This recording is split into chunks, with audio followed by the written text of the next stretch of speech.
Gente, hoje esse é um vídeo muito especial para mim. Eu estou aqui na frente da Vinícola Ladorne e hoje eu tenho a honra de entrevistar o meu pai, né? A Vinícola Ladorne, vocês sabem, é uma empresa que tem raízes familiares. Então aqui trabalha toda a nossa família, a família sócia, e eu quero apresentar o Castelo Ladorne, que já foi considerado por muitos uma obra de arte. Então nada melhor de falar com um verdadeiro artista. Poxa, Né? moral, hein? Então, pai, eu queria apresentar para todo mundo o castelo hoje, como é viver num castelo, como é o dia a dia num castelo e todos os detalhes. Se o senhor puder explicar para a gente? Eu não consigo explicar tudo, mas alguns detalhes, né? Então, por que nós fizemos um castelo, né? Castelo seria, assim, a melhor apresentação que a gente poderia ter em todos os termos da nossa empresa. Porque quando você vai tomar um vinho, ele pode ser um excelente vinho, né? Mas ele fica melhor ainda se estiver numa taça de cristal. E como o vinho é um produto milenar, a inspiração veio para que abrigar esse vinho que a gente faz com excelência tivesse assim alguma coisa que remetesse ao passado, que remetesse à história. E eu acho que, acho não, eu tenho certeza que o nosso castelo ele remete muito à Idade Média, remete muito ao passado. E alguns detalhes que nós temos aqui. Por exemplo, a gente encontra alguns leões pelo castelo, Sim. né? Esse leão aqui, ele não é só um leão. Opa, desculpa. Esse leão aqui, ele não é só uma alegoria, digamos assim. Ele tem toda uma história por trás, né? O senhor pode explicar pra gente? Posso. Na verdade, eram chamados de gárgulas, né? Na Idade Média, porque eram colocados na saída das calhas de água dos castelos. E o barulho de gargarejo, então, trouxe o nome de gárgula. Mas também ele é usado em algumas coisas bem pitorescas. Por exemplo, na Itália, né? Nós temos, eu não me recordo a cidade que é colocado, mas foi colocado em uma cidade a Boca della Verità, ou então a Boca da Verdade, né? E aonde ali as pessoas chegam e colocam a mão dentro da boca do leão e contam alguma coisa. Se aquilo for mentira, né, dizem que ele decepa a mão da Então vamos pessoa. fazer um teste, coloca a mão. Nada, de jeito nenhum. Só vou fazer uma pergunta. Pode. Vai. Não, você vai fazer essa cara. Vai. Não, não vou, coloca. Você vai perguntar. Não, você não vai perguntar. Eu só ia perguntar se eu sou o filho preferido, entendeu? Aí a boca ia responder. Isso aí a boca já resolve. Olha lá, pode perguntar, filho preferido? Não. O pai ama os filhos igual, né? Então, baseado. Então, aqui foi a inspiração da Boca della Verità na Itália, que aparece no filme A Princesa e o Plebeu, da Andrew Hepburn, de 64, se eu não me engano. É uma cena icônica, né? Que ele coloca a mão dentro da Boca della Verità e quando tira, ele puxa o paletó e a impressão que dá que a mão foi decepada, né? E qual a pergunta que ele tinha feito na boca? Não sei, não lembro. Eu acho que ele estava com ela perto e perguntou, você me ama de verdade? Aí ele colocou sim. E né, ele fez uma brincadeira. Eu não me lembro, mas deve ser assim. Mas que legal. Então, olha aqui, logo aqui fora, na entrada do castelo, a gente tem a nossa Boca della Verità. E aqui também, pai, todas essas colunas, a flor de lis, esse ornamento, isso tudo aqui não foi comprado, né? O senhor mesmo fez as formas. Sim, na verdade, por que a gente fez as formas? Porque eu precisava dar um ar de velho, né, de uma coisa antiga. E se eu comprasse uma coluna certinha, bonitinha, não ia dar essa impressão de velho. Então o que nós fizemos? Todo mundo conhece aquelas portas de levantar antigas. De bar? De bar, que tem aquele rolinho. Então, eu fui no ferro velho e peguei uma porta daquela e fiz as forminhas, né? Então, aí nessas forminhas saía assim todo esse rústico de propósito, entendeu? Todos esses quebradinhos aqui assim, isso foi proposital, sabe? Foi colocado e quebrado assim dessa forma, para parecer antigo, para parecer velho. E quando nós fizemos isso aqui é um cordão manuelino. Cordão manuelino. Manuelino porque existe assim um estilo manuelino em Portugal de construção, embora nosso castelo seja bem típico italiano, mas há uma mistura aqui. Aqui também muita gente enxerga o castelo de várias partes do mundo, né? Da Itália, da Escócia, da Inglaterra. Tem gente que chega aqui e fala, nossa, até o cheiro é da Escócia. Várias pessoas me falaram Também já isso, ouvi. né? Então esse cordão aqui manuelino, isso aqui, é tudo artesanal. E o que nós pegamos? Pegamos aqui um cano de plástico de 50 milímetros, cortamos ele numa cunha, e aí você colocava massa de cimento e passava esse cano aqui assim, olha. Não dá nem para eu fingir surpresa, porque a gente estava né? aqui fazendo. E realmente é um trabalho manual. Então, quer dizer, qualquer cordão manuelino que a gente vê por aí, ele vai ter a sua identidade própria, né? Exatamente, ele é único ali, né? Ele é único. E você vai encontrar ele, pasme, na Torre de Belém. Na Torre de Belém? A Torre de Belém é feita num estilo manuelino. Mas o senhor se inspirou lá? Não, eu fui conhecendo, quando eu estava fazendo aqui, eu não tinha nem acesso à internet, eu não conhecia, nunca fui à Europa. Então, aqui é pura inspiração, uma inspiração oculta, não sei de onde que veio, mas tá. Vidas passadas? Não. Tem gente já falaram, né? Não, o pessoal chega aqui para você é maçom, né? Eu falei, não, você só não sabe que você é maçom, olha aí, né? Mas então, é legal, assim, os vários segmentos da sociedade reconhecer. Né? E eu tenho muitos amigos, assim, pessoas assim, fabulosas que são maçons e que vêm aqui, eles sabem que eu não sou maçom, mas é por opção, né? Não é por nada, gosto demais da maçonaria, né? E eles dizem para mim que eu sou maçom, só não sei. E aqui também nós temos aqui, quando você está voltando na Torre de Belém. Ah, é a Torre de Belém. Então, quando eu terminei o castelo em cima, assim, alguém me mostrou uma foto da Torre de Belém. Falei, olha como parece a Torre de Belém. Então, assim, você olha assim, parece a irmãzinha mais nova da Torre de Belém, assim, sabe? Uma coisa assim, interessante. Interessante.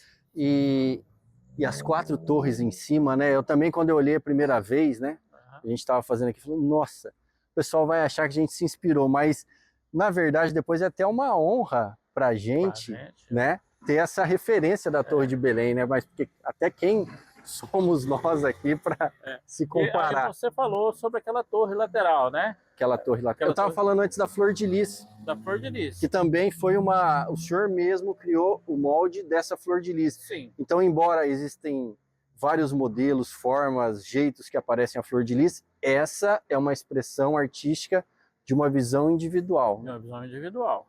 Então, isso aqui foi feito uma forma de metal, né? Que a gente fez uma forma de metal e a gente recheou essa forma com concreto normal. Né? Também buscando esses elementos assim para parecer mais antigo. Mais antigo. Olha, você pode ver, ele não é acabado, você tem quebradinho, de propósito. Isso aqui, quem vê aqui, não é um serviço mal feito, isso aqui foi feito de propósito, assim. Esse rústico, rústico foi feito de propósito. Dizem que a perfeição da arte está nas imperfeições perfeitamente elaboradas. Aí você pega, por exemplo, assim, né, uma tela impressionista, você vê que são detalhes de pinceladas, se você chegar a olhar muito perto, você não vai ver nada. Se você voltar alguns passos, você vai ver que as pinceladas é uma maravilha. Aqui, voltando à Flor de Lis, nós temos a maior quantidade de Flor de Lis. Acho que no Brasil, ou até na América do Sul, não tem nenhum lugar que tenha tanta Flor de Lis como nós temos. Uma única construção. Uma única construção. Uma Flor de Lis assim, não pintada, né? Uma flor de lis em escultura. Então nós temos algumas... no muro todo, todos os brasões têm Flor de Lis. E ela representa, a nossa empresa se inspira nessa Flor de Lis, né? Porque a haste principal dela nos representa a onipresença de Deus. Onipotência, onipresença. A haste esquerda, a obediência às leis, e a haste direita, a caridade. Ou seja, antes de tudo, nós somos, né, do lado filosófico criado por uma força maior, do lado da igreja, do cristianismo, esse lado cristão, né? O lado esquerdo representa a obediência às leis, né? Porque uma empresa e umas pessoas devem seguir regras, né? Ainda mais uma vinícola, seguir regras rígidas de produção, e a caridade, que não é só a caridade de você dar algo para alguém, né? Aquela caridade do coração, né?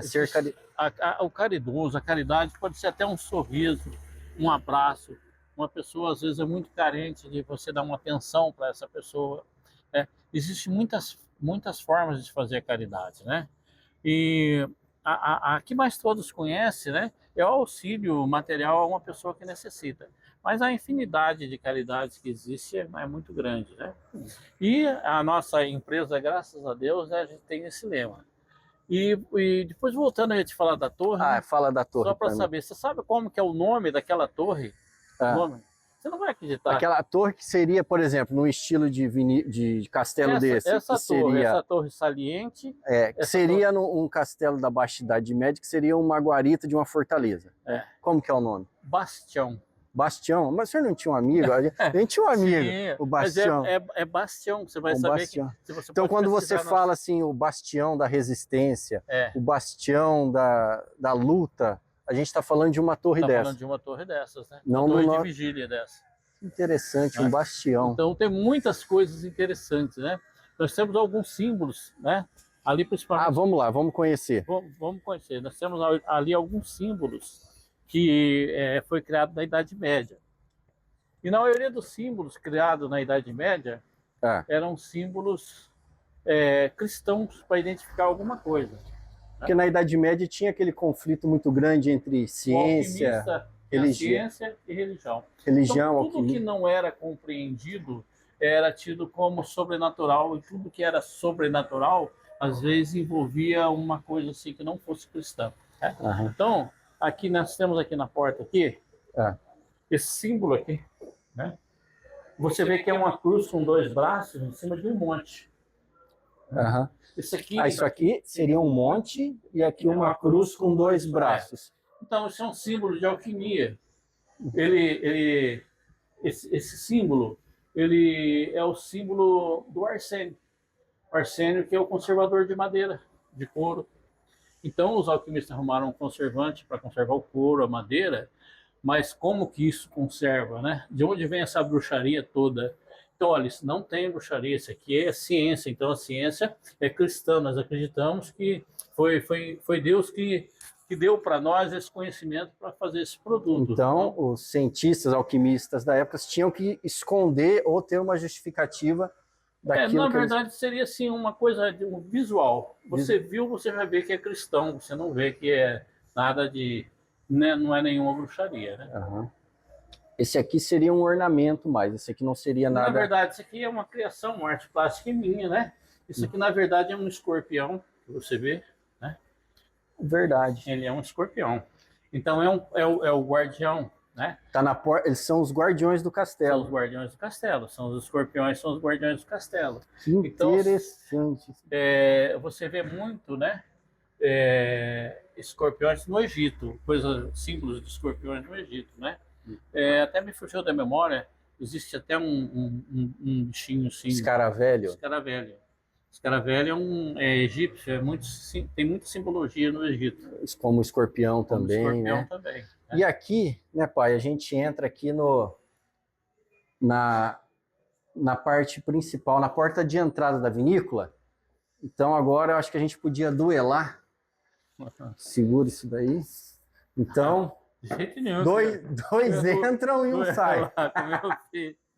Na verdade, eu quero só relembrar você de uma coisa. Ah, Você sabe quem fez isso aqui? sei. Teu bisavô. Meu bisavô. Teu bisavô que fez. Como que ele fez? Isso aqui ele fez. Isso aqui chamava-se de gamela. Entende? Isso aqui é uma madeira que foi esculpida com uma ferramenta que eu ainda tenho guardado dele lá, que chama enxó. Nada é mais que uma espécie de um enxadãozinho assim, goivo que se falava, que ele são expressões que não se usam mais, né? E que você cavava a madeira com ele. Se a gente olhar aqui, depois com certeza vai ter um detalhe no vídeo, tem as marcas até hoje. Tem as marcas. E isso aqui, por exemplo, que nós utilizamos para colocar esses machados guerreiros aqui, isso aqui... As lanças. As lanças, chamava-se de cocão. Cocão era um apelido que se dava, né? Isso aqui era o eixo de uma carroça. Olha, imagina o tamanho dessa carroça, né? Pelo eixo que tinha aí. O senhor estima que essa peça, que agora é uma obra de arte, se não for para os outros, é para a gente, ela tem quantos anos? Puxa vida, ela tem Entre assim, uma estimativa. Ah, ela tem no mínimo uns 60 anos, no mínimo. Ah, tem mais. Tem mais, né? Tem mais. Tem Bem mais. mais. Eu acho que já pelo menos uns 80, 90, Deve ser. né? E até essa lança aqui, ela foi feita aqui, né? Foi. Foi feita pelo senhor, na verdade. É, eu que fiz. É, eu lembro disso. Na verdade, a gente fez um molde. Você pode ver que aqui é alumínio, não é aço. Se fosse de aço, seria uma arma fatal. É. A gente fez de alumínio para que não tivesse corte, para que às vezes uma criança possa pegar, né? Aham. Mas se você pegar uma original dessa, ela é de aço e são machados extremamente afiados. E aqui eu vejo que tem alguns detalhes, alguns símbolos que eram usados pelos vikings na época até das séries que eles estavam lá na antiga Inglaterra, era isso? É, isso. Isso aqui chamamos de zagaia. É uma zagaia. O nome português dessa arma é zagaia. Zagaia. É português medieval, né? É. Uma zagaia. Então, nós chamamos uma zagaia. Você já viu falar é mais velho que zagaia de gancho? Já ouvi essa expressão. Então, isso aqui é uma zagaia de gancho. É realmente boa expressão para falar de coisa velha, né? É. Zagaia de gancho. Legal, então vamos voltar ela aqui. Voltar ela aqui. E, Léo, a gente entrando aqui, a gente tem essa primeira sala, que ela foi batizada aqui, né? Justamente pela estrutura dela de sala das armas, é isso? Sala das armas. Aqui a gente tem alguns tonéis que a gente já usou aqui na vinícola, que agora são objetos de decoração. Aqui a gente tem as lanças, a gente tem as espadas, né? Então, olha, essas espadas aqui a gente adquiriu já pronta, não foi comprado, não foi a gente que fez. Sim. Mas as armas, sim. Essa daqui é uma espada que remete mais ou menos ao período de Gengis Khan. Gengis Khan é uma espada asiática, né? Mongol ali. Mongol. E aquela seria uma Excalibur, né? Da lenda do rei Arthur. Aquela é a minha preferida. É, a Excalibur é a sua. Olha que legal. Gente, é isso. Essa foi a primeira parte do nosso vídeo, onde a gente vai apresentar a vinícola para vocês. Mas antes aqui, só quero mostrar o principal. A gente ainda não falou que são as pedras, né? Mas essas pedras foram esculpidas à mão, uma a uma, né, pai? As marcas das talhadeiras, olha. Marca das talhadeiras. E aqui as marcas de onde elas foram retiradas na pedreira. E hoje em dia, depois de passar por tanta coisa, inclusive infarto, né? Passar por situações difíceis, como é ver as pessoas vindo visitar aqui, se encantarem, até brincar com o senhor, né? O cara que construiu esse castelo tá vivo? Tô, e eu ando por aqui ainda. Ah, pessoa... Na verdade, acho que eu sou o único cara vivo que construiu um castelo, né? Eu acho que eu tô me referindo a um castelo original, né? Então, existem muitos castelos fake, né? Réplicas. Que o cara faz a réplica, a pessoa faz um revestimento com uma pedra, você olha assim, não tem sustentação de um castelo original, né?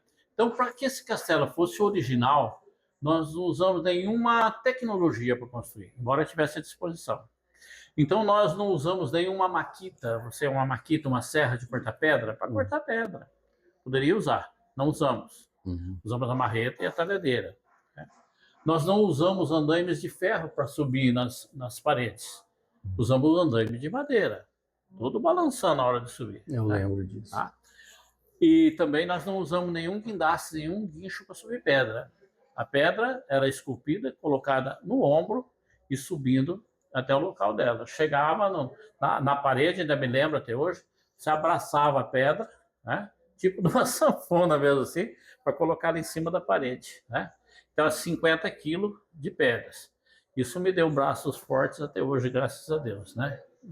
E aí, essa construção, a gente ia num alinhamento, como era a pedra das paredes, colocava uma linha embaixo e uma linha em cima. Então você colocava o prumo de uma linha na outra e as pedras seguiam aquela linha. Quanto pesa uma pedra?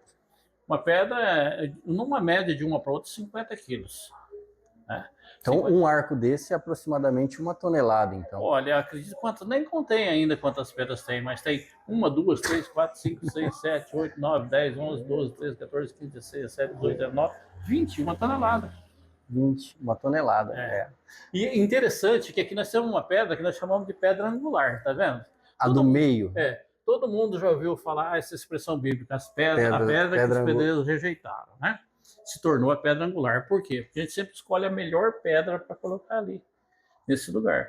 Então o arco ele vem sendo construído daqui, com uma sustentação no meio, e para fechar ele é colocado a pedra angular para travar. Quando você vê a pedra angular, olha só a explicação da pedra angular, né?